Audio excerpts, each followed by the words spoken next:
Okey, ni lagi satu cara senang je. Kita nak tengok air sober kita perlu servis ke tak perlu servis. Kalau dah macam ada minyak macam ni, memang terlebih-lebih kena servis. Nampak? Kalau yang kering macam ni pula, nampak hitam-hitam tu, baik datang servis. Dua cara.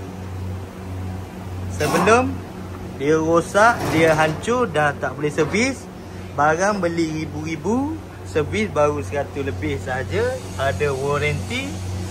Dapat pula minyak, bukan yang biasa-biasa, boleh pilih Untuk daily ada, Pro ada, brand Kiri Motion.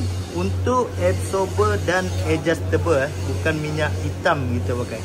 Pak, lepas tu kalau stopper pula, kalau pecah boleh ganti. Alamat dan nombor telefonnya dekat sini. Nak walk-in bawa kereta sekali pun boleh. Nak hantar adjustable sekali pun boleh. Sekian, terima kasih.